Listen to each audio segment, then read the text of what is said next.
जय हिंद बच्चों। बच्चों आज हमारा टॉपिक है मानव में पाचन तंत्र या फिर इंग्लिश में इसको बोलते हैं डाइजेस्टिव सिस्टम।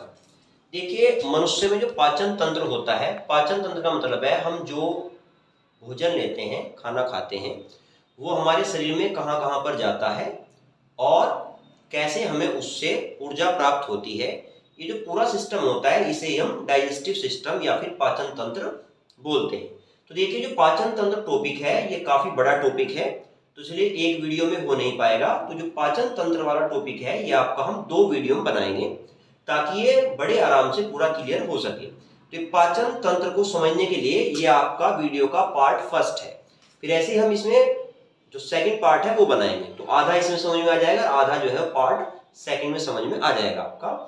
उससे पहले सबसे पहले देखो जो भी व्यूअर्स वीडियो देख रहे हैं अगर उन्होंने चैनल को सब्सक्राइब नहीं किया है तो जल्दी से चैनल को सब्सक्राइब कर दें और बेल आइकन को भी प्रेस कर दें, ठीक है। तो चलिए हम स्टार्ट करते हैं। देखिए सबसे पहले पाचन जो हमारा हुआ करता है, तो पाचन का मीनिंग आप समझिए क्या होता है। हमारा पाचन होता है, देखिए अगर हमारे जो बड़े कण हुआ करते हैं उन्हें तोड़ तोड़ के छोटे छोटे टुकड़ों में बांटना ही क्या होता है हमारा, उसको हम पाचन बोलते हैं। या ये कह दीजिए कि जटिल पदार्थों को सरल पदार्थों में तोड़ना ही पाचन कहलाता है।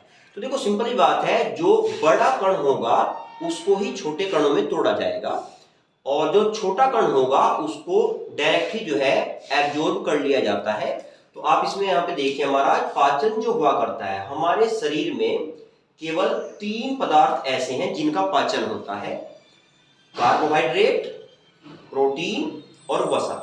क्योंकि इनके तीनों के ही कण काफी बड़े होते हैं और इनको डायरेक्ट एब्जॉर्ब नहीं किया जा सकता, इसलिए कार्बोहाइड्रेट, प्रोटीन और वसा के कणों को जो है छोटे छोटे भागों में बांटा जाता है और ये छोटे छोटे भागों में बांटना ही क्या कहलाता है हमारा पाचन।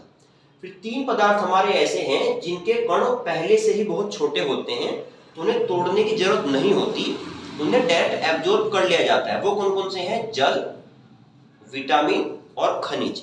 ये 3 पदार्थ ऐसे हैं इन्हें डायरेक्ट ही जो है एब्जॉर्ब कर लिया जाता है, इनके पाचन की जरूरत नहीं पड़ती है। तो कई बार पूछ लिया जाता है कि शरीर में किन किन पदार्थों का पाचन होता है, तो कार्बोहाइड्रेट का, प्रोटीन का और वसा का हमारे शरीर में पाचन होता है, लेकिन जल का, विटामिन का, खनिज का हमारे शरीर में पाचन नहीं होता है।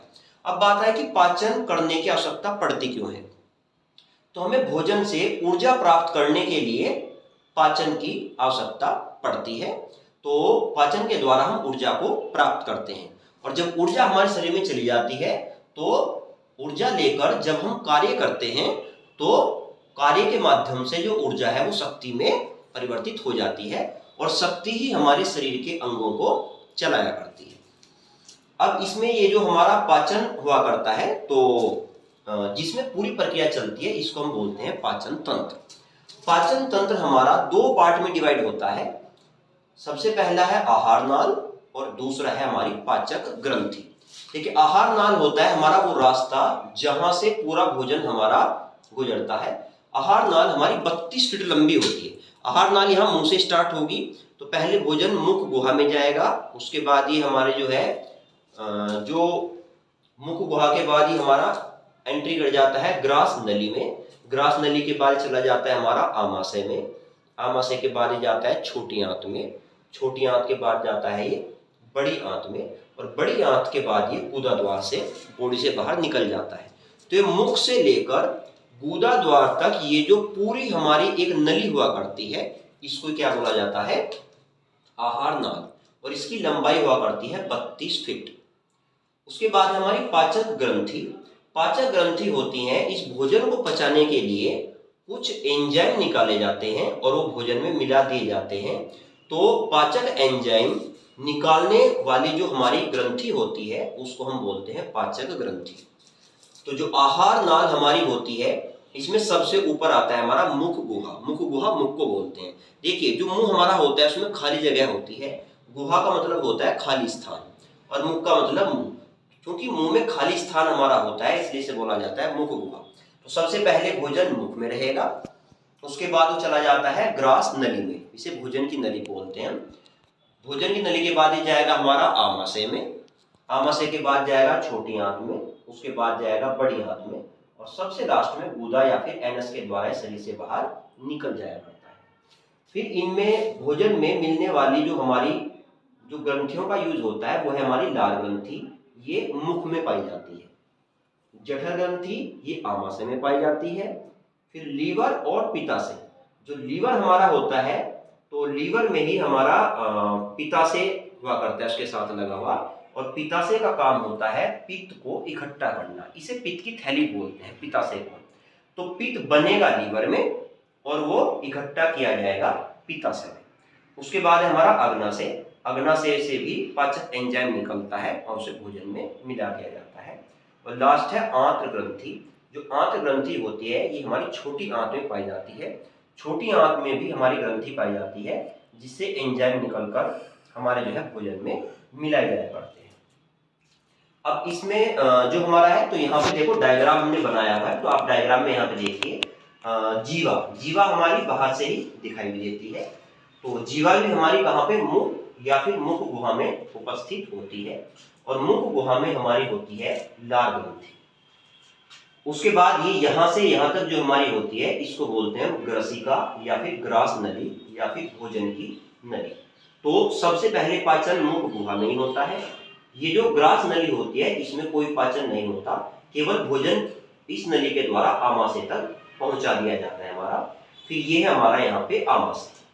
तो आमाशय जो हमारा होता है उसमें जठर ग्रंथि उपस्थित होती है और उसमें से जठर रस को निकाला जाता है, और जठर रस को निकालकर जो है वो हमारा आमाशय में जो भोजन है उसमें मिला दिया जाता है।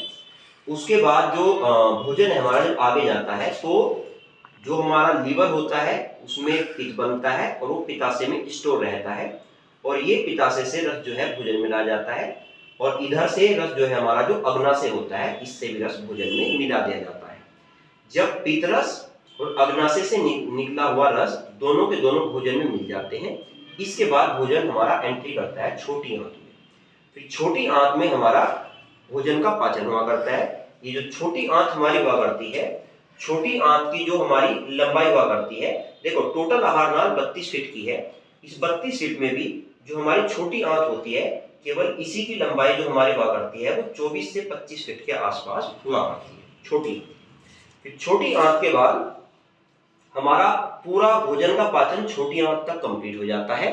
उसके बाद भोजन हमारा बड़ी आंत में जाता है। बड़ी आंत में केवल जल का पाचन होता है। जल का पाचन कहाँ होता है? बड़ी आंत में। और बड़ी आंत में जल का पाचन होने के बाद हमारा जो स्टूल बचता है उसको कहाँ पे, गुदा द्वार यानी कि एनस में भेज दिया जाता है और उसको फिर शरीर से बाहर निकाल दिया जाता है। तो यहाँ पे इसके बाद हमारा ऊपर आप मुख गुहा में आ जाइए। देखिए हमारी जो मुख गुहा होती है उसमें 3 जोड़ी लार ग्रंथियां हुआ करती है। 3 जोड़ी लार ग्रंथियां होती है मुख गुहा में, और उन ग्रंथियों से 4 एंजाइम निकलते हैं। वो 4 एंजाइम हमारे जो मुख गुहा यानी कि हम लार बोलते हैं, तो लार में 4 एंजाइम मिले होते हैं। कौन कौन से? लाइसोजाइम, टाइलिन, डाइस्टेज और म्यूकस। ये 4 एंजाइम हमारे लार ग्रंथियों में मिले हुए होते हैं। इनके काम देखिए, लाइसोजाइम जो होता है लार मिला हुआ वो जीवाणुनाशी होता है, जीवाणुओं को नष्ट कर देता है। फिर टाइलिन और जो डाइस्टेज होते हैं ये स्टार्च या फिर मंड या चोकर का पाचन करते हैं। चोकर बोलते हैं कोई भी अनाज है हमारा, उस अनाज का जो ऊपर का छिलका होता है उसे ही हम चोकर या फिर मंड और या फिर स्टार्च बोला करते हैं। तो स्टार्च का पाचन करने का जो काम होता है वो किसका होता है? टाइलिन और डाइस्टेज, इन 2 एंजाइम का काम हुआ करता है। लास्ट है हमारा म्यूकस। म्यूकस जो है भोजन को चिपचिपा बना देता है ताकि जिस टाइम पे ये ग्रास नाल में हमारा जाए तो ग्रास नाल में चिपके ना। तो अगर म्यूकस कम मात्रा में बनता है तो यहाँ पे आहार नाल में भोजन चिपकना स्टार्ट हो जाता है। देखा भी होगा कुछ व्यक्तियों की आहार नाल में भोजन फंसता रहता है, तो इसका मतलब उनमें म्यूकस जो है वो कम बनता है।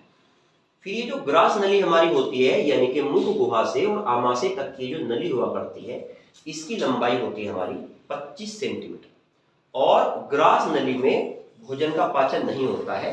ग्रास नली का काम है केवल भोजन को मुख गुहा से और आमाशय तक लेकर जाना।